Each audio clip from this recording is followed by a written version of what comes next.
Quem é quem de hoje nós vamos conhecer a história de um dos homens mais conhecidos no planeta, principalmente no mundo do surf. Aliás, ele é um dos precursores do surf aqui no Brasil e criou uma marca que é conhecida mundialmente. Hoje exporta para mais de 70 países. Sabe o que isso significa? Estar presente em mais de 70 países com a marca genuinamente brasileira? E a história dele é sensacional. Hoje nós vamos conhecer a história do fundador da Mormai, o popular morongo.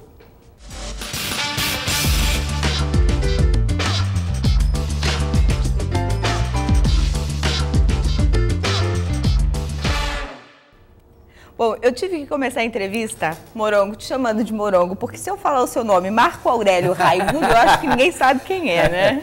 Se você ligar lá para a empresa, eu gostaria de falar com o Marco Aurélio. Não trabalha aqui. Você sabe que aconteceu isso? Eu entrei em contato para eu chegar até a sua assessora, eu fui ligando, efeito cascata, né? Você vai ligando para uma pessoa ou para outra. Falava em doutor Marco, ninguém sabia quem era. Quando falava Morongo, não, peraí, e tal. Como é que surgiu esse apelido Morongo que te tornou assim tão famoso? Isso é uma história comprida, né? Quando eu era... um dia eu já fui criança, imagine você.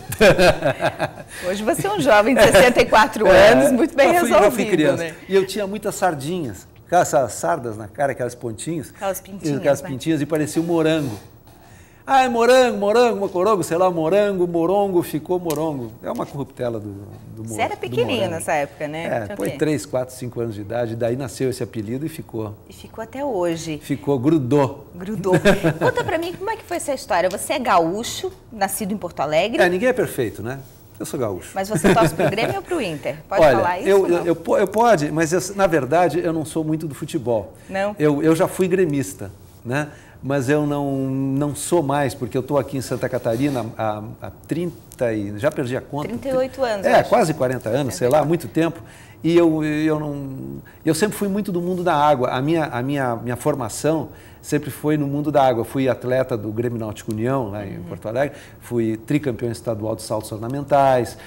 Ganhei uma travessia do Guaíba de natação. Então, o meu mundo era a água, não era o futebol. O meu esporte era na água. Então, o futebol, para mim, sempre foi uma coisa... em segundo ou digo de terceiro plano. Então, e quando eu ia jogar futebol, me botavam no gol. Mas você chegou a jogar futebol? Bateu bolinha pelo menos alguma vez? Porque eu não sabia jogar, eu nunca tive a manha de jogar futebol.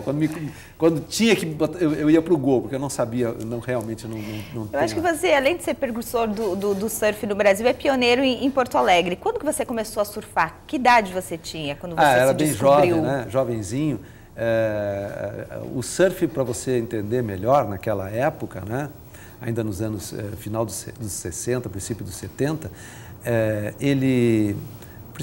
final dos 60 mesmo, ele era praticado somente no verão, era um esporte de verão.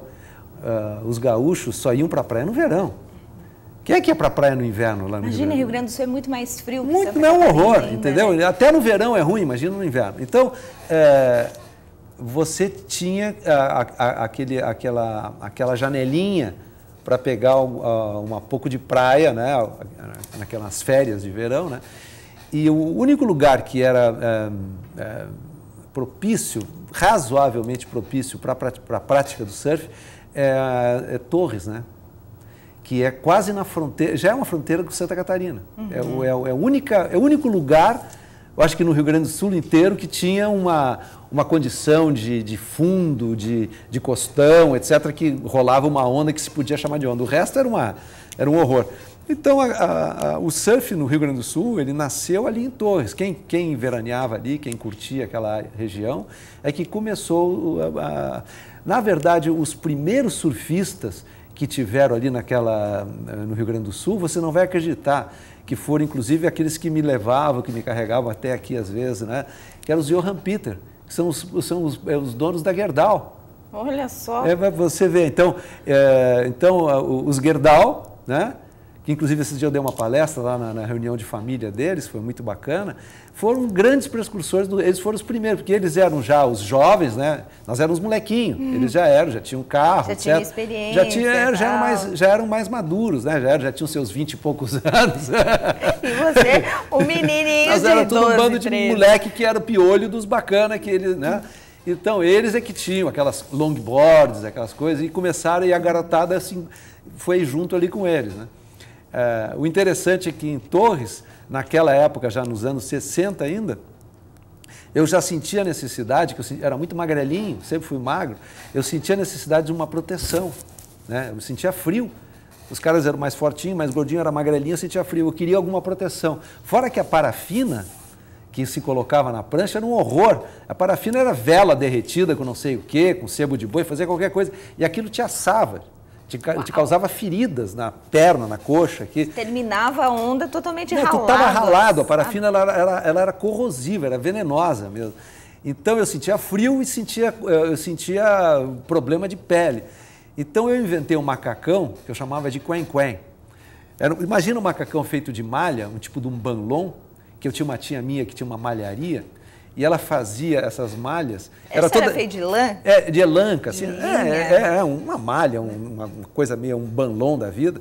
E a gente, era macacão, ele vinha até o joelho, que aí você sentava na prancha, não ralava, tapava o coxo e ficava cavado. Então, tu faz uma imagem assim do tempo da tua bisavó, aqueles macacões de beira de praia, aquela coisa bem ridícula, todo listado, entendeu?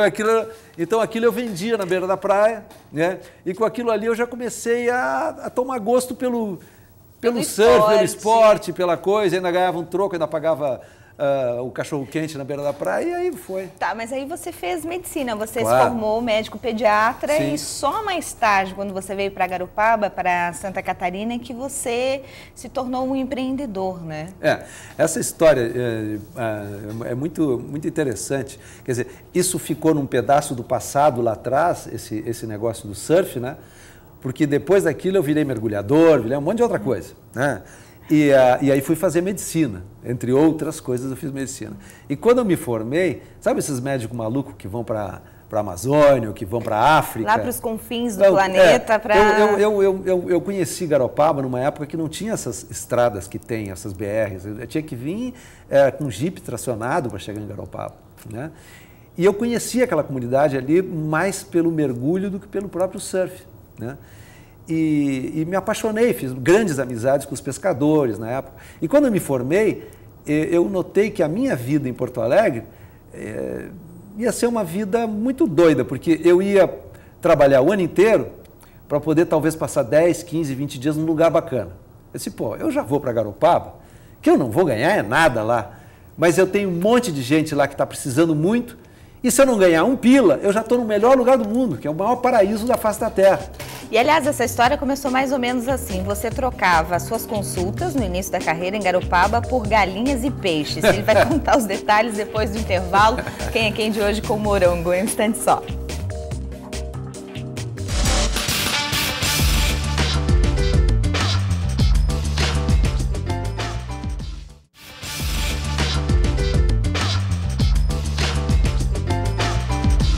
Quem é quem de hoje? Nós estamos conhecendo a história de Morongo, popularmente conhecido como Morongo ou Doutor Morongo, porque também é médico. Aliás, você é médico de formação e empresário por opção, não é?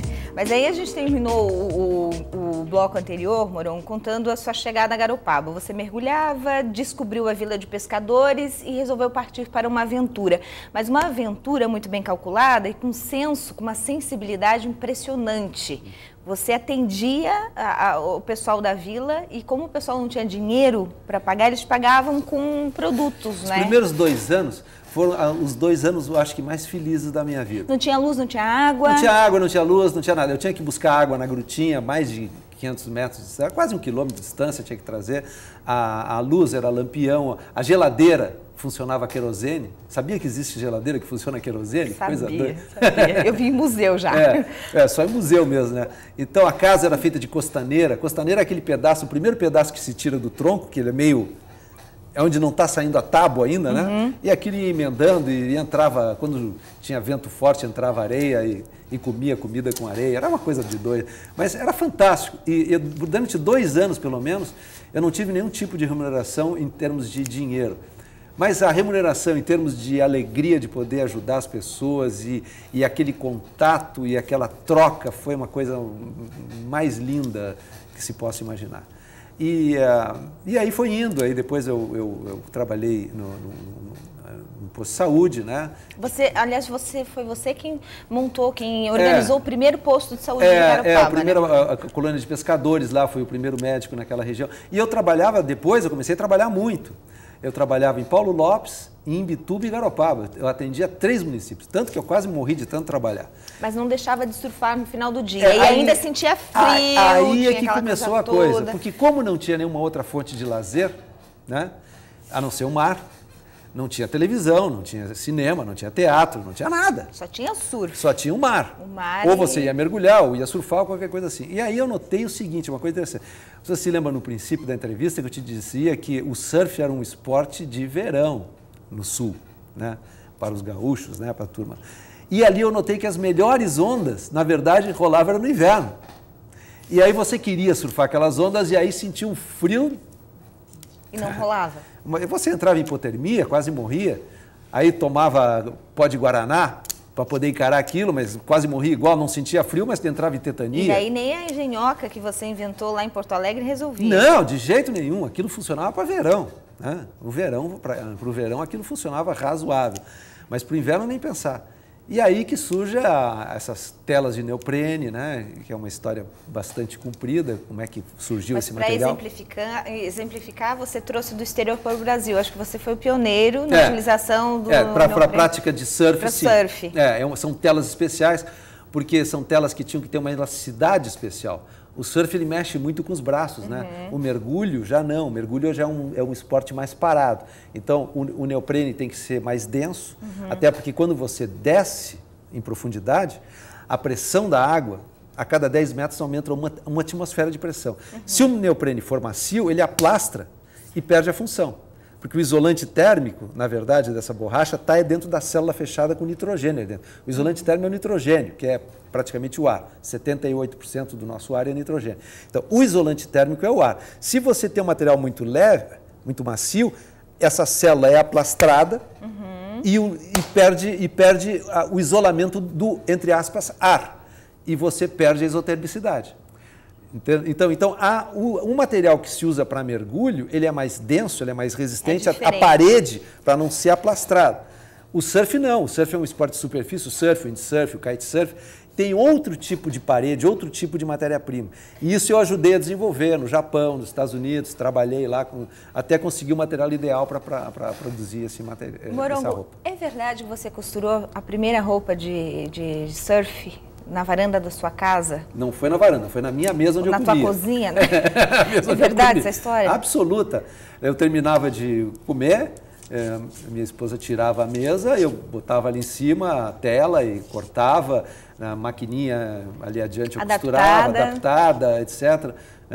E pedia um reforço para minha mãe, como é que faz... Eu estava treinado para ser médico, né? Eu não entendia lhufas de confecção, de costura. Então imagina as primeiras como é que saíram, um horror. Então eu fui adaptando, toque daqui, toque dali, fui indo, e os meus amigos e eu mesmo como cobaia, e fomos indo até encontrar um produto que era razoavelmente ok, né? Isso foi em 1974? Em 74 que eu fui morar em Garopaba, né? Foi mais ou menos por aí, 74, 75 que você desenvolveu a roupa.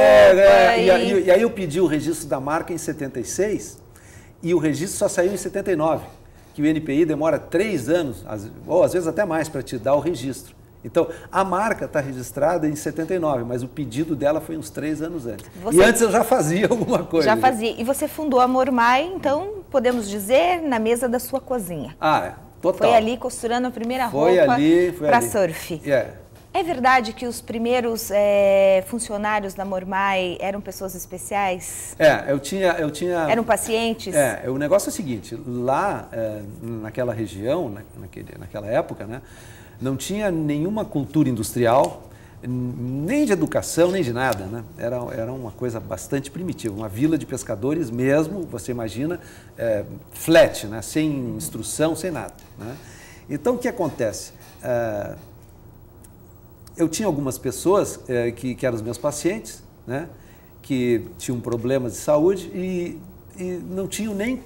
Primeiro que não tinha trabalho em lugar nenhum. Não tinha infraestrutura O na único cidade, trabalho né? que tinha em Garopaba era pesca. Fora da pesca, as mulheres, ou as crianças, os jovens, ou pessoa que não pescasse, ou ele ia plantar mandioca, ou ele ia para a pesca, não tinha outra atividade. Então tinha gente que estava ali, e mesmo que tivesse emprego, talvez na região, aquelas pessoas não iam ser contratadas, né? Porque elas tinham problemas de saúde mesmo.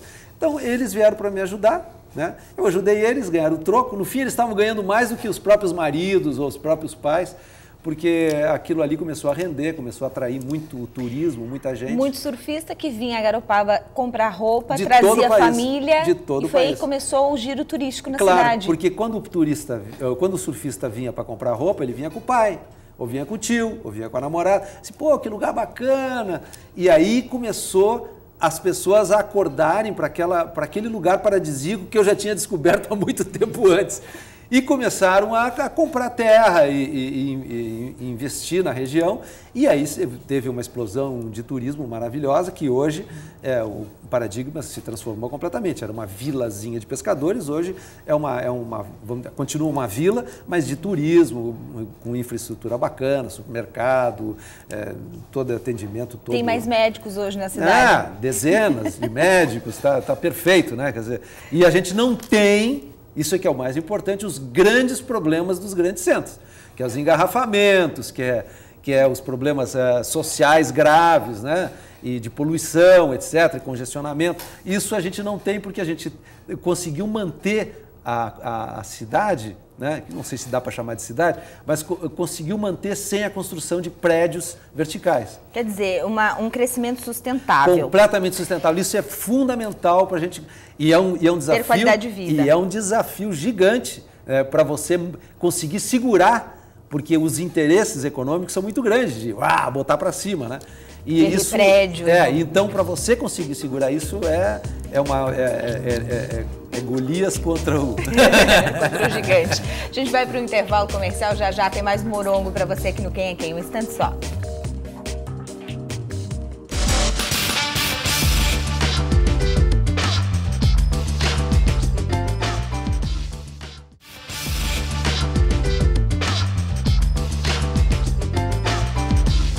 Quem é Quem de hoje nós estamos conhecendo a fantástica história do morongo. Eu estou me divertindo muito, eu tenho certeza que o pessoal em casa também, porque é uma lição de vida e ao mesmo tempo histórias curiosas, não é?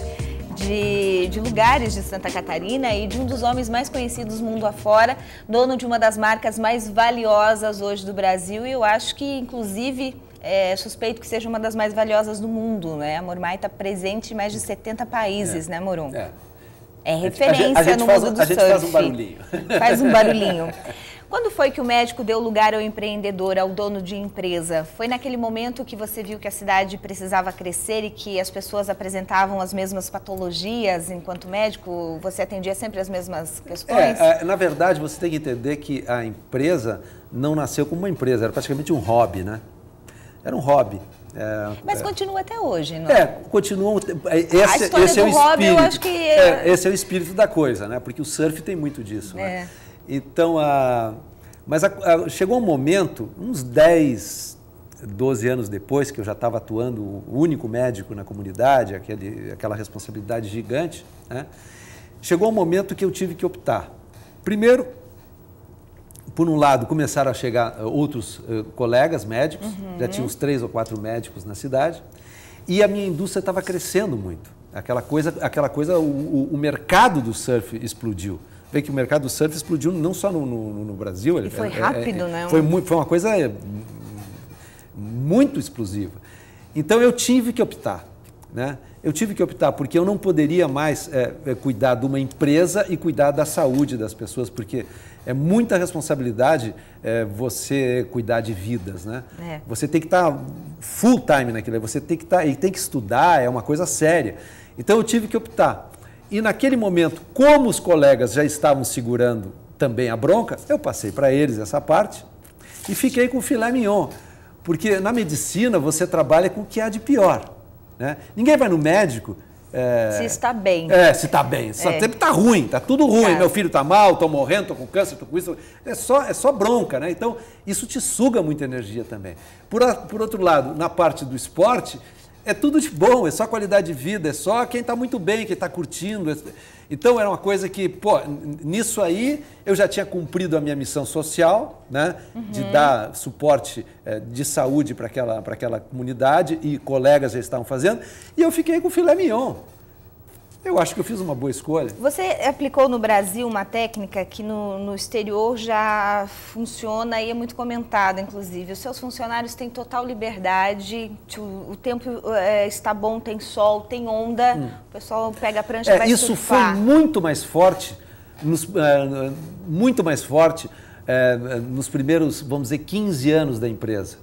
Como é que é hoje, Mourão? Aí o que acontece é o seguinte, quando a tua empresa começa a ficar muito grande, com centenas de funcionários, você é obrigado, por leis trabalhistas, obrigado, olha que absurdo, por lei, a ter relógio ponto, e as pessoas têm que bater, porque senão você é multado. Sim, é verdade. Senão você vai para a justiça, senão você vai ser esquartejado pelos órgãos públicos, entendeu? Então, o que a gente consegue ainda com uma parte da empresa, a parte mais de desenvolvimento de produto, mais de marketing, mais de branding, essa turma eu ainda consigo ser flexível. Ser mais flexível. Com a parte industrial, pura industrial, você não consegue mais. Porque se você faz isso hoje, periga você perder a sua empresa, de tamanhas multas que vem. Quer dizer, é uma incongruência, é uma loucura. Isso cabia esse tipo de tratamento quando os empresários eram bandidos, botavam os caras lá com trabalho escravo, né? E obrigavam o cara a trabalhar dia e noite ou sem pagar salário. Então, no princípio do século passado, vamos dizer que essas leis trabalhistas eram condizentes com a realidade do que era mesmo. Nós recente tínhamos saído do escravagismo. No final de 1888, quase 1900, nós ainda tínhamos escravo aqui no Brasil, né? Até 1988, quando a Rainha Isabel... E ainda continuou com inércia, o patrão ainda... Né? Então, mas hoje, com o mundo tão moderno, as pessoas podendo trabalhar fora de casa, as pessoas podendo trabalhar no seu computador, as pessoas... Não tem que... Esse negócio do horário rígido, isso é uma coisa ainda... de 1800 e cacetada, 1900 e pouco, é ultrapassado. E nós, empresários, que já estamos além da terceira onda do Alvin Toffler, já estamos entrando na quarta onda, ainda somos obrigados a leis trabalhistas completamente piradas, que talvez valha lá para o interior não sei de onde, ou para algum coronel não sei daqui, mas tem muita gente que não se enquadra mais nisso. Para o teu negócio, você sentiu perda de qualidade no desenvolvimento do trabalho quando você teve que puxar um pouquinho a rédea e ser menos flexível ou não? Você acha que o pessoal ainda...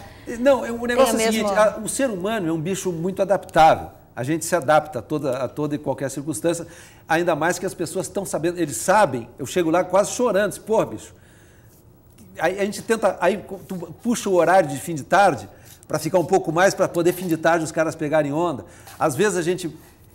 Tem dias, não apaga o troço aí, tem dias que a gente chuta o balde, pega o ônibus da fábrica, vai todo mundo surfar mesmo e recupera depois. Azeite, sabe como é que é? Tomara que não nos pegue. Mas tu vê que loucura que a gente tem que ser ilegal para ser legal. É mole.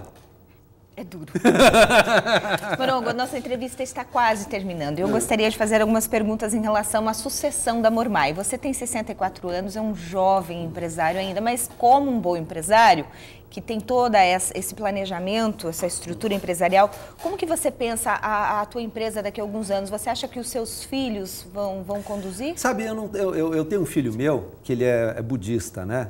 Ele é meio monge, e ele me ensinou uma coisa muito interessante, a lei da impermanência. Nada é eterno. Então a gente, na verdade, essa preocupação de eternizar as coisas é uma coisa meio de piração, né? É que nem a gente querer eternizar nossa beleza, eternizar nossa juventude, eternizar nossa vida. Nada é eterno, tudo vai acabar. Então o negócio é ser muito feliz enquanto durar, entendeu? Um pedaço da minha empresa eu já doei, e daqui um pouco o resto, daqui a pouco eu vou doar também para alguém que possa tocar. Se algum filho meu quiser tocar, que eu acho difícil, toca. Se não, fica para outro. E se acabar, foi maravilhoso enquanto durou. A gente não está muito preocupado com isso. 2 questões para terminar. Tem alguma coisa na sua vida que você ainda não fez e gostaria de fazer? Um sonho para realizar? Ou você acha que já realizou tudo? Já fez tudo que você tinha vontade? Não, a gente nunca para de sonhar, né? Toda noite que a gente dorme, às vezes tem um sonho maluco, né?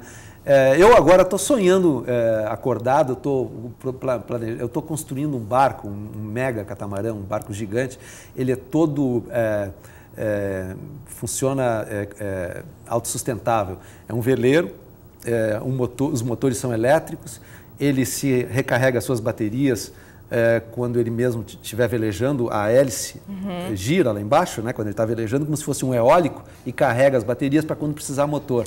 Tem as placas solares, etc. Então, é um mega catamarão, um barco maravilhoso, um projeto fantástico que já estou nesse projeto sonhando ele, estou produzindo já há quase 2 anos, deve ficar pronto em março, abril desse ano.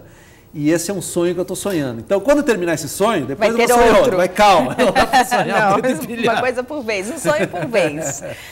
Para encerrar, quem é Morongo para você? Quem é Marco Aurélio Raimundo para você? Olha, eu acho que, na verdade, eu não sou um eu sou um nós, né? Porque todos nós somos interligados. Nós somos poeira de estrelas, pedaço do cosmos, nós somos olhos, orelhas, ouvidos do universo, né?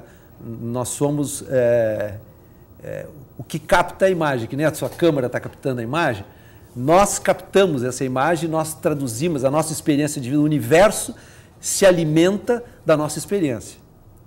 Está conseguindo entender? Totalmente. Então eu não sou nada mais do que uma... Você é um todo. Um pedaço do todo, entendeu? Um pedaço do todo, e não tenho medo de amanhã, porque eu sempre estive aqui, sempre vou estar. Porque você sempre procurou cumprir a sua missão de vida também da melhor forma possível. Sempre estive aqui, desde que nasceu as estrelas, o que me compõe é parte dessas estrelas, então eu sempre estive, sempre vou estar e não estou nem aí. Estou feliz, tá legal. Totalmente feliz. Uma energia sensacional. Morongo, obrigada por ter vindo. Foi um prazer. Obrigada mesmo por ter aceitado o nosso convite. Adorei conhecer a tua história. Foi um prazer. Volte mais vezes. Okay. Obrigada para você que curtiu Quem é Quem em todo o estado de Santa Catarina. A gente volta no domingo que vem aqui na Band. Até lá.